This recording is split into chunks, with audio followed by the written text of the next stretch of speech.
Have you seen Chuck Norris lately? He's still kicking butt and staying active well into his 80s. What's even more shocking is he looks more jacked than ever and seems to have more energy than guys half his age.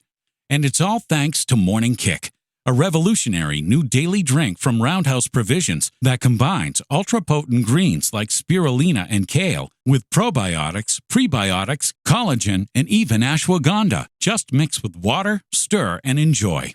Unlike other green drinks out there, this one tastes exactly like strawberry lemonade and has hundreds of 5-star reviews. Go to roundhouseprovisions.com/save44 for up to 44% off your regular priced order. Plus, every purchase is backed by a 90-day money-back guarantee. So if you want to experience smoother digestion, a boost of energy, and just an overall healthier body, then go to roundhouseprovisions.com/save44 today. These statements have not been evaluated by the Food and Drug Administration. This product is not intended to diagnose, treat, cure, or prevent any disease. Results can vary. Save on O'Reilly Brake Parts Cleaner. Get 2 cans of O'Reilly Brake Parts Cleaner for just $8. Valid in-store only at O'Reilly Auto Parts. O'Reilly Auto Parts. The 3 Down Greencast is brought to you by the Pile of Bones Brewing Company, Regina's only downtown brewery.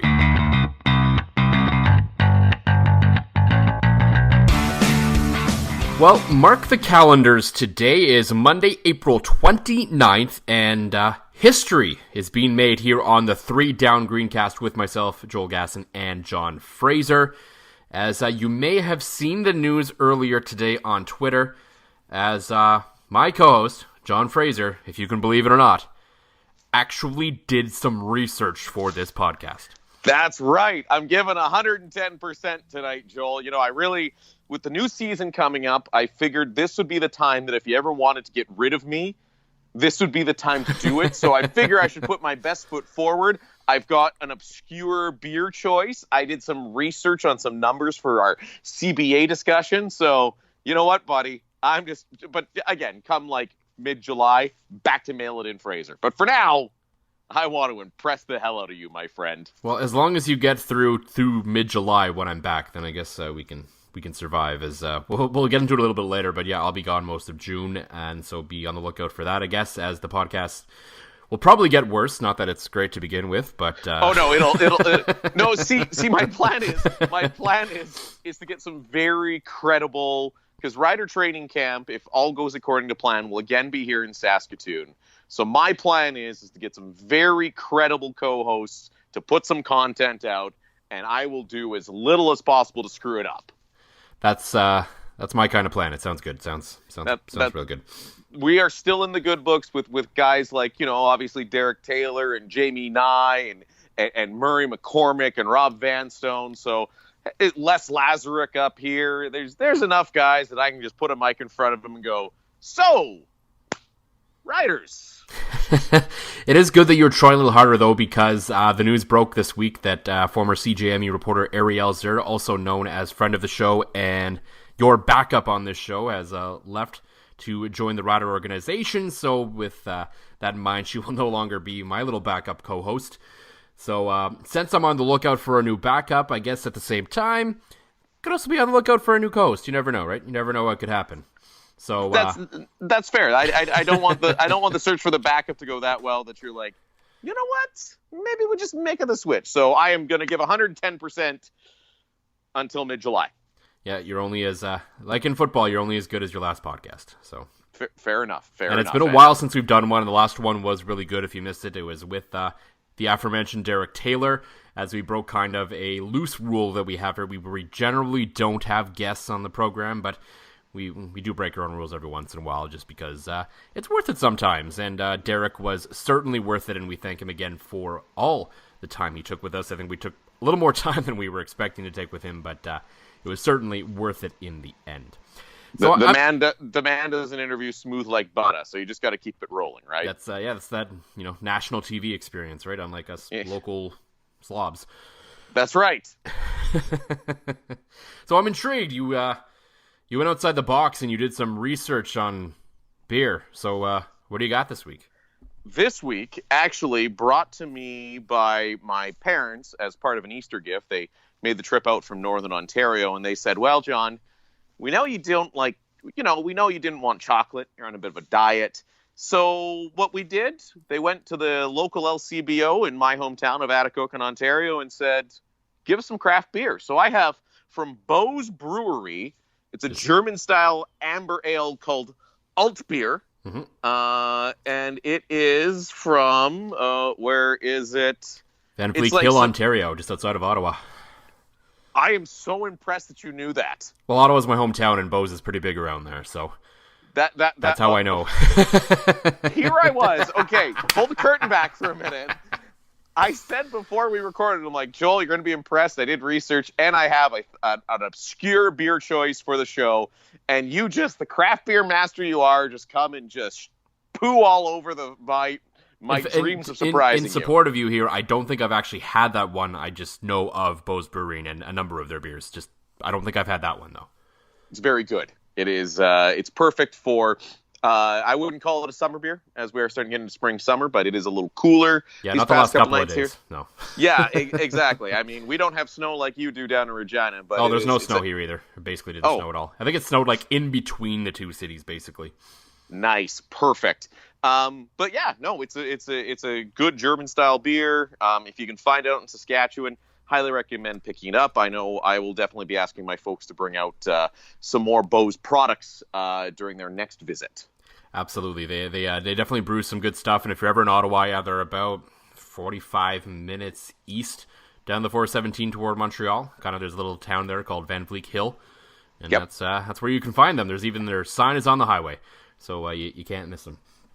Here I am scanning the can for where they're from, and you just boom out of frick. Applauso, Joel. Applauso. Well done, buddy. Well, I mean, you picked one that's basically my hometown beer, so I mean, fair enough. So for me, I have I've sent you the picture of this one. I just wanted to make you incredibly jealous. It's the return of the Pile of Bones Session, now known as the Session IPA. Nathan, the head brewer, tweaked the recipe a little bit. Still delicious as ever. Just an easy, crushable beer, 4.5%. Great for, recording podcasts and sitting in the sun. And as I learned over the weekend, good with ribs. And yes. Yes, father-in-law made some great ribs on Saturday, which I will never say no to.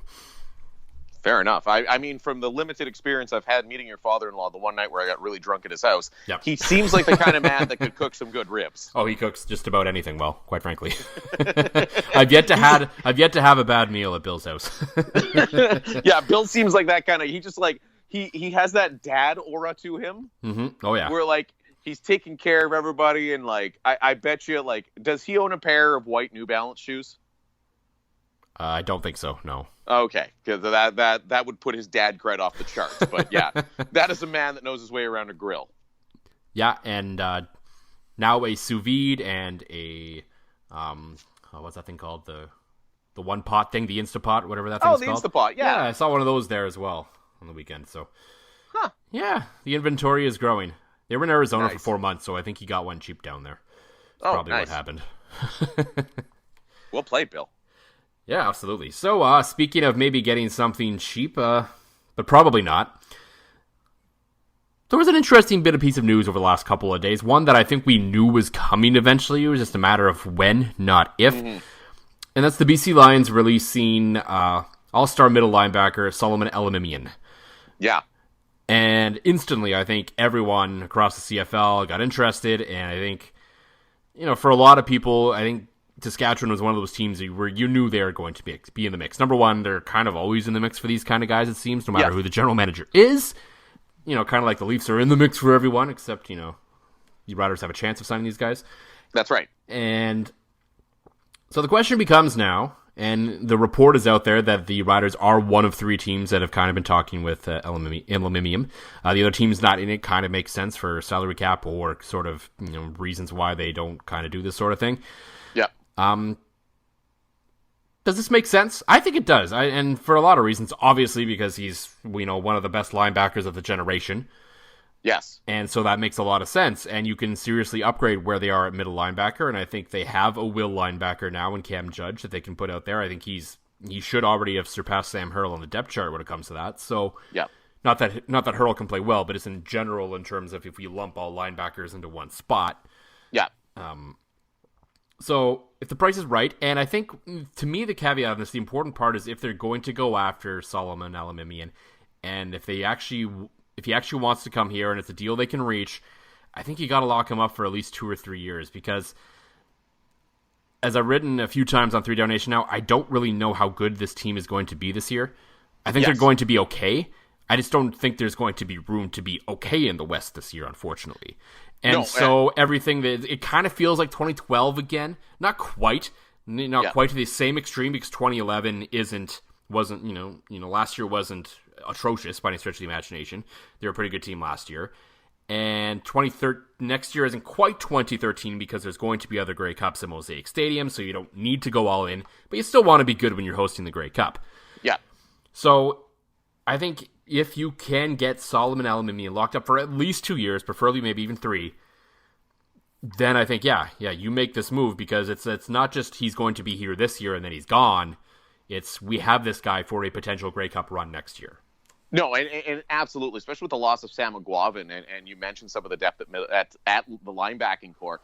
He'd be an absolute monster ad. That's the first thing I thought as soon as the Lions released him. I'm like, okay, this is a no-brainer. The Riders got to go get him. Again, we don't know what the budget looks like coming out of free agency, but, we kind of... You would think they'd have to be in a better shape than some other teams out there because they didn't quite spend as much. Exactly. Like you and I even maybe criticized them a bit for not hitting those home runs, but all of a sudden, late to the ball game, and let's give, new GM Jeremy O'Day some credit for both these moves. He managed to convince Dakota Shipley to give up on his NFL aspirations and come up here. So all of a sudden, the one spot you and I were talking about, there's not a lot of depth at the line. That shored up, and I think you even mentioned that in your piece on 3 Down as well. And then to get Elimimian, that was another thing you and I said. Like, the biggest loss this team might have felt, is the loss of Sam McGuavin. And if you could get him, and now there's some rumors of maybe Jeff Knox being interested as well to come back to Canada. Like, all of a sudden, the Riders maybe missing a bit during free agent frenzy is going to pay off for them. And I think it's also, and I know we'll talk about this more at length in the coming moments here, but I think everybody can agree to some degree there's player salaries or the cap or both are going to go up whenever the CBA is settled. So, the Riders are in a great position, now with the current cap, and I imagine they'd be in an even better position with an increased cap. So, you know what? I think if they get Solomon Elimimian. I mean, if they could get Sam McGuavin back, that'd be great. That would be great. But I mean, Solomon's a pretty good runner-up pick there, to say the very least. So I'd love to see the move. I think his addition, you could then say, okay, maybe this defense will be different, but I can safely say it didn't take a step back personnel-wise if you can bring in Solomon Elimimian. Yeah, I think that's a fair point, and they will be different. And we've talked about this before, where you cannot count on them to score as many points next year. The offense is going to have to be better, and that's something they're going to have to address still. I think Jeremy O'Day, if this ends up coming to fruition, does deserve some credit for backing off a little bit on free agency once it became clear he wasn't going to land any of the big fish. Yeah, we can sit here, and if they actually landed Mike Riley or Bo Levi Mitchell, we're not going to say, oh, they shouldn't have done that so they can get Solomon Elimimian. Like, no, obviously not. Absolutely. right. That would be absurd. But I think once the picture sort of became clear a little bit, and it was like, okay, we're kind of in on these guys, but if we miss out, it's not going to be the worst, because BC spent a lot of money, Edmonton spent a lot of money. There is going to be a few cap casualties between now and the end of training camp. Yep. There are going to be guys that are going to be available that you will be able to use to upgrade your team. And I think that maybe becomes more the focus in terms of free agents after you miss out on a couple of names that you're really in on. And then it's like, okay, well, we got Mika Johnson. We're good there. We being the Riders, being Jeremy O'Day speaking here. Yeah. And, you go from there. And then, so now Solomon Elimimian's on the market. It seems like you're really only going up against a couple of bad teams from the East to get him. Yeah. So you would think you would be the front runner there unless the money is as stupid, which, I mean, neither of them are paying for anything close to an elite quarterback right now, so maybe it is. I don't know. Winnipeg's not going to be in the running because they can't fit Big Hill and Saul under that cap. No. Ottawa is just being weird right now, so I don't know what's going to happen there. Yeah. Calgary, and Josh Smith wrote the piece on 3 Down Nation, and it was more not where he thinks they're going to go to situations that make sense. And I agree that if there was any spot for Calgary to step out of what they normally do, this might be the one where you get Elimimian for a couple of years and then hope Alex Singleton comes back. Yes. This is a stopgap, but Huff's not going to do that. No. And as we talked, Edmonton spent a lot of money, so they obviously don't have room for him. Yeah. And then after that, we'll get into this in a second here. So that puts Solomon Elimimian in a bit of a tough spot where he doesn't have a whole lot of negotiating power, and he's released so late in the game, and that upset Adam Big Hill, and which I get. I think there's certainly a point to be made that the BC Lions probably could have and should have done this sooner. Absolutely. I'm with you. Absolutely. They knew what their cap situation was at the end of free agency, never mind a couple months later. Now, as you're going, I mean, thankfully, he still has the opportunity to go and play for a good organization in the Riders. And again, this all is a testament to everything that's been built in Riderville, that players want to come and experience it. But could you imagine had the Riders been capped out and you get released by BC and your options are, okay, go to a Toronto team that everybody thinks is going to be terrible, or a Hamilton team that we don't really know what they're going to do, and only have 2 teams to bargain against one another with? Like, it just would have been a nasty situation. At least if you would have released them, everybody would have been in on it, and who knows, after free agent frenzy, and it kind of seems like it's a dick move by the organization to do that to a guy that you knew what your budget was going to be. There's been no surprises between here and then. It's not like you had to add a dental plan or something like that. Lisa didn't need braces. Like, it's for a guy that has brought you success and been one of the faces of your franchise to just go ahead and do him like that. I'm with Big Hill. It's a dick move, and players are going to remember that. Absolutely. And the number of teams negotiating with him now shows how small the trade market was. So it should have been pretty clear to BC that they weren't really going to be able to trade him for anything close to what they would have wanted. So then you have to do, that's what you have to do. And people say, people often wonder, why aren't these guys trading more in the CFL? It's incredibly difficult to make a trade in a 9-team league. Yeah. Oh, absolutely. Everyone knows everyone's business, and everyone knows, the salary structures that everyone's in. And as we talked about, half, 3/4 of the league right now doesn't have room for him anyway. So they're not even going to be interested in trying to trade for him as much as they would like to. So you're generally stuck when you're trying to make a trade in the CFL. You're talking to 1, maybe 2 teams. Yeah. If you're lucky. And that's pretty much the gist of what you're going to get. And that's why you see trades for, Ricky Ray for a kicker. Like, that's just the way it goes in the CFL, because you just have so little leverage. This isn't the NHL trade deadline where there's like 20 teams that are trying to make a move to get in the playoffs. Yeah. It just doesn't happen. So you can see why, and so it just doesn't add up to me why this wasn't made sooner. But the fact remains that, Elimimian, unless he doesn't want to, is going to find a spot to play sooner rather than later. He'll be okay. He's one of these guys that can withstand this. If he was, a guy who had a good year or two, but isn't, people aren't quite sure about him yet, then he's really screwed probably. Yeah. And so, it's a tough situation for him, but he'll rebound. He'll be okay. And even if, he takes a 1 year out east and then comes, goes where he wants after another monster year where he has a full run at free agency, maybe that's a smart move for him. Who knows? Yeah. But there is some people floating around. I know some people made some comments about the headline that Drew wrote on 3 Down Nation about, because he was, a vocal CFLPA guy, and he was kind of the leader of that for the Lions, and, that's why he was released. No, that's just crazy. Like that had nothing to do with it. That's utter insanity, because I remember the last training camp you and I ever worked together here in Saskatoon. Remember, even after the deal had been tentatively agreed to, it's the last day of camp, and Ricky Foley went the F off. I remember that day. I remember that part of the story. Oh, yeah. I remember that absolutely. He just went nuts. And if teams gave a damn about that, like people are implying that the BC Lions do, Ricky Foley would have been handed his walking papers that day. I've never, it was refreshingly honest after 2 weeks of, yeah, we're going to play good and expectations and 110%. To see a guy show emotion was like, okay, this is awesome. There goes the fluff piece I was going to write about how awesome Saskatoon is, but it has absolutely no bearing in it. I mean, it's part of CBA negotiations in any single professional sport. Yeah, so now we're getting down to the nitty-gritty of the CFL and CFLPA CBA negotiations. Recording on Monday. Today, the league met for about 10 hours with the players. Saw TSN's Matthew Shinetti report that it seemed everything was generally positive, and whatever that means. And they're going to meet again on Tuesday. I don't expect anything to come of it. It's still too early. I remember about a week ago or a couple weeks ago when the league said we're not talking until the 29th, and everyone started freaking out. I'm like, guys, it's not even the same month as the expiry date yet. As much as people want to talk about, and I saw Mike Riley and some guys say, just get them in a room and hammer this out. It just doesn't work that way.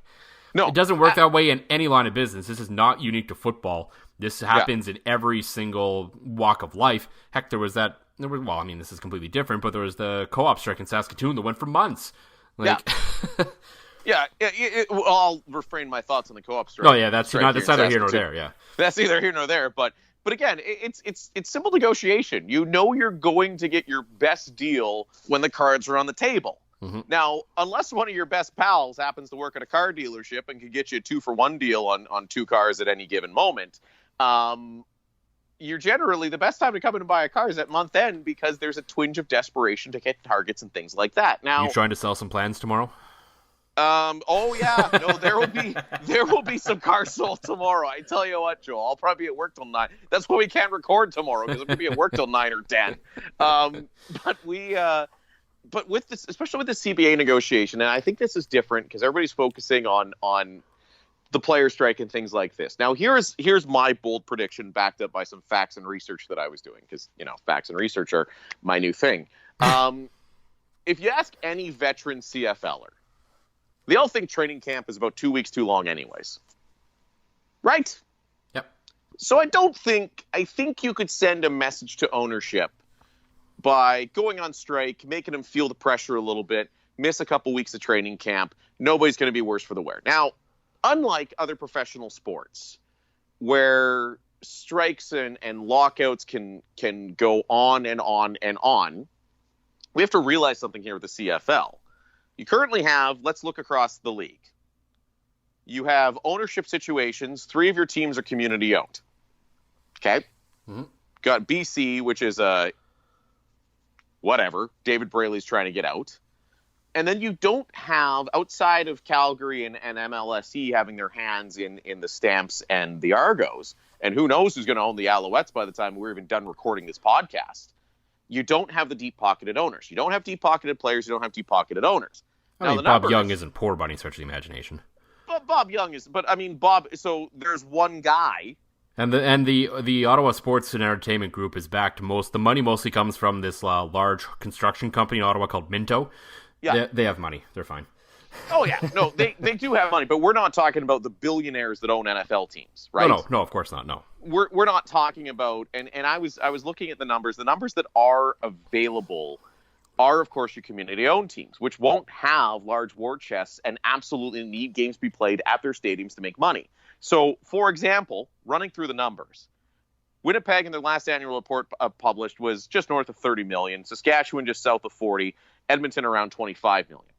Now, this includes revenue, stadium rental, everything. And we know that even in the event of a player strike, you're not going to go and rework. You can't find 9 concerts on those 9 nights to replace stadium revenue. Nor are they going to be anywhere near as lucrative as the CFL. No.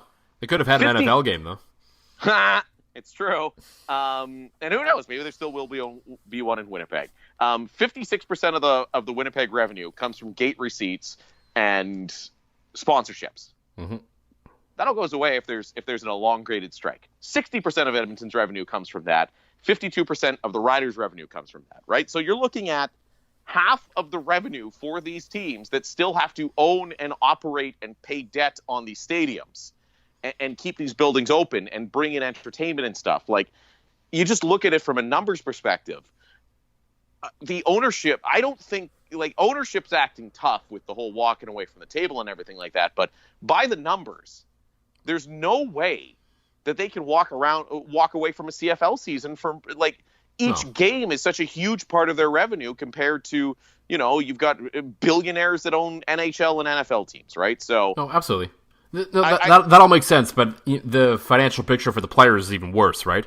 That's why they can afford to miss 1, maybe 2 games. A lot of players can't, right? No, so and regular season games, at least the preseason, they're not getting paid anyway, right? So exactly, and I think both sides know you're going to see the best offer and counter offer probably as like teams can cancel preseason games, they can cancel. The players can miss preseason games, as you mentioned. I know a lot of these guys have off-season jobs. It's not like you can just say, well, I might be able to work for you for another 2 weeks. I don't really know. Most of the guys that farm, which is, most of the Saskatchewan boys. But I think there will be more desperation from both sides as we near closer, despite the fact that I think some fans are under the perception that ownership can just pull an NHL or pull an NFL, and that's just, from what I see, it's just not there. Yeah, I think that's a fair point, and I think the ownership is staying strong, and it's easy for them to stay strong because they just got to hold basically 9 guys in line, right? That's right. We've talked about that before. That's a lot easier than holding some 400 players in line. Absolutely. And so it's a lot easier for ownership to stick together and all that. And it's really going to come down to, I think, to the start of training camp, as it normally does. And it's going to be interesting to see, Derek Dennis, a lot of these guys are talking tough right now. And I firmly believe that high-profile, highly paid guys like that won't show up at the start of camp if there isn't a deal. How widespread that is going to be will be the interesting part of this. Mm-hmm. And it might not matter in the end of the day, because sure, let's say 75% of players do end up reporting to camp or something. I'm just picking a number. It's that top 25% that the casual CFL fan knows anyway. So if all of a sudden, they start hearing word of Bo Levi Mitchell and Mike Riley and Greg Ellingson and Brennan Labatt and, these guys, Mika Johnson and Willie Jefferson suddenly aren't at training camp, that has more effect than, Spencer Moore isn't at training camp. Right. No offense to Spencer, plays an important part on role of every football team he plays for, but it's not quite to the same level. And so if that comes to fruition, and if it is a full walkout, then that will even greater amplify everything, because, well, here's day one of Rider training camp, and just the rookies are here because they're not a part of the union yet. Right. So that'll have an effect. So I think the owners are. They're playing the same playbook they've used every single time. It'll just be interesting to see if it actually has the same level of success, because this is the first time the union actually seems somewhat together, and there is potential for some kind of action. I don't believe in my heart at the end of the day it's going to be full action, but there is going to be some significant players not at training camp if a deal isn't reached by the time training camp opens. See, and I would disagree. I think the action will be full. I think outside of a glorified rookie camp, I think you are going to see every player. I hope the players do stand together. I really do, because they deserve to stand together and work harder and get more than what they're currently getting. I hope they do. If there's going to be action, I hope they're all in. I hope it's not half-assed. Well, and you would assume, I would assume that they are, because again, there wasn't a player that we interviewed, that we spoke to, we were around the last training camp where the players decided to report as a show of goodwill, and let's face it, screwed themselves at the bargaining table. Yeah, that's the only leverage they have, is to not show up. Exactly. So they have to not show up. And they took it away from themselves. And I mean, it was just, I don't think there was a player that was happy. No. And I think, I vaguely recall after the Ricky Foley, after he went off after that interview, I thought I had said it to you. I might have said it to another media member. I said, there will be a strike after this is over, because the players have had 5 years of getting together of, okay, we played this wrong. We got a bad deal. Yeah. And that's been festering in locker rooms for 5 years. So I think you may have a minority that would still want to report, but I don't think they would, because I think the majority of every room has spent the last 5-6 years preparing for this. I mean, there's a reason that the bargaining committee from the CFLPA isn't a bunch of former Canadian offensive linemen anymore. Finally. Yeah, exactly. It's more representative of, it's still not great, but it's more representative than what it was, for sure.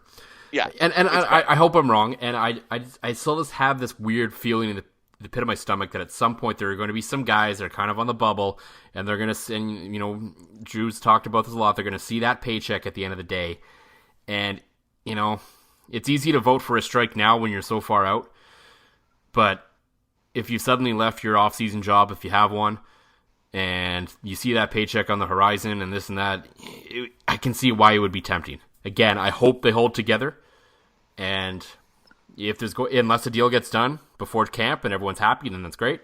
But if it's not, which my feeling is, I don't know if it's going to get done before training camp. I think the owners are going to wait out the players again, and it's going to be up to the players to decide if they want to get a good deal or not. And no, you're absolutely right, and I think. And I hope they're unified, because, again, you at the beginning of this conversation, you mentioned the co-op strike here in Saskatoon. And I know for a fact they lost half their union membership, whether they crossed or went to get other jobs or whatever, and that took away all their bargaining power. The second guys start crossing that line, your bargaining power is gone. And getting to know a couple of these guys pretty well, having some really good conversations with some of these guys. I think the players deserve a better deal.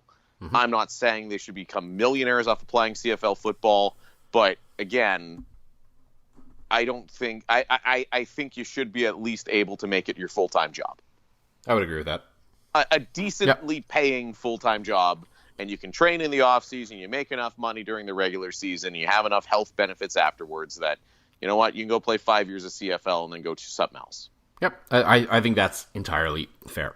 So in the next couple of days as well, the players that won't be a part of the union will be entering the CFL fold right away with the draft around the corner, and they'll be looking at least hopefully their first 5 years of their career on the horizon. As I said on Twitter this week, if you have some very specific questions about the draft and what you think might happen and who the riders should take and all that, ask John Hodge, because totally. he's the genius at this thing, and Justin Dunk as well. I have always been a self-professed, know nothing when it comes to the draft. For the most part, I can see kind of the big picture and what I think the riders should do in terms of who that means in terms of a specific player. I couldn't tell you who that means.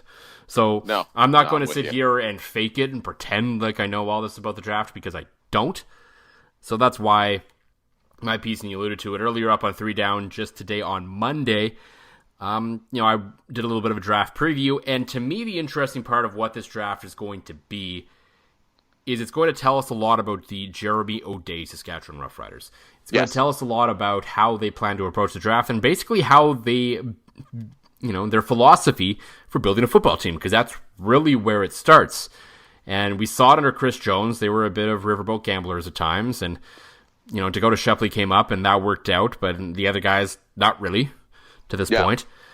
And so it'll be interesting to see which way Jeremy O'Day goes with this. Personally, I think he's going to be a little more traditional in his approach to the draft, just because he's grown up basically in football in the CFL. Yeah. And so I see, trying to accumulate depth. I don't necessarily see drafting for need, which I also agree with. I think you just got to take the best player available in your spot every pick, no matter where they are. And other than maybe a receiver, which you could argue the Riders could probably use some help at Canadian receiver, but if the ratio drops, then you can't really count on that. But if it does, maybe you can get away with it for now. Yeah. So I think overall, and I wrote this on the piece, their strategy basically should just continue to take best player available. And right now they have the fewest number of picks in the draft out of every team in the league. So, you know what? I wouldn't be upset if in the first round they decide, we're going to trade down and add a pick or two in the same time. Or if they can give up an asset that isn't a pick to get one of the two Bombers picks that they seem to be throwing around a little bit out there at 4 and 5, maybe that's an option too, because I would like to see them add a pick or two just to up their inventory of Canadians coming into camp this year. Oh, most certainly. Let's face it. For the most part, I mean, the CFL draft is more of a crapshoot than most drafts. I mean, you have you're not only competing with the NFL for the guys that are talented and the guys that are good enough to play, CFL roles. See, again, this goes back to the CBA talk. When let's face it, coming out of university and becoming a police officer because you're fit works out for just about the same amount of money as being a CFL player. It's hard to compete. You were competing with real life, real person jobs for some of these draft picks, right? Mm-hmm. So it is such a crapshoot. I'm always a fan. Go out, get as many talented guys as you can. I like taking the long shots if they're available in the later rounds, but I think in the first top 3 rounds, grab guys that are committed to playing football, that are committed to coming to Saskatchewan, and build your depth that way. And I'm with you. I think Jeremy O'Day is very much going to do that. Free agency proved he's smart, he's calculated, he's calm. And again, if you want to know anything on specific players, I used to actually have some knowledge when I covered Canada West football. I switched TV providers. I went to one game and I spent half of it in the bounce houses because that's where my kid wanted to go. So I can't even really give you much insight on the Huskies this year. So but the bounce castles, Griffith Stadium, top notch. Yeah, so we're obviously not going to spend a whole lot of time on the draft here just because of the general knowledge of everything. But yeah, I think if they can, and it's important, I think, to note going into this draft too, we banged a lot on the Riders for their depth at Canadian. I think it is slowly has been improving as time has gone on. As we said, I don't know if there's really a huge pressing need coming into this draft. There isn't okay, yes, we talked about receiver, but they could get by without it if they had to. So there isn't, one thing where you say they need this. And obviously the Dakota Shepley signing changed the game for them because 100%. He is now between him and Darius Bladick, one of the two of them can be the 6th offensive lineman. They have the option to go 4 Canadian if you can shift one of them out to tackle now if you really want to. So their options are getting better there. They have some spots, Mike Adams playing well, Cam Judge is coming into his own. These things are starting to come together for them. And so I think, just work on the inventory, get the depth, try to improve what is an improving depth by getting those backups and those special teamers that are there now and bringing in even better guys is really what you got to do at this point, because you know who your starters are. It's about building that next group up behind them. Absolutely. And one thing we know for sure that won't be happening over this week is that neither myself nor John Fraser will be drafted. Oh, hell no. You know what? I could try out at punter. I have, put the challenge out there for Fake Gainer to have a punt off at a game one day, but still, I don't think they accept guys that punt beer cans off their back deck. I mean, they have revamped the entertainment options at the stadium this year, so maybe as a halftime activity it might work. I could try. Should start working out then. But then that would mean Fake Gainer would have to show himself in public. Ooh. And would he do that if he had an opportunity at halftime? We'll never know. Da, da, da. And the big question is, will the roof be open or closed for it? Hey, yeah.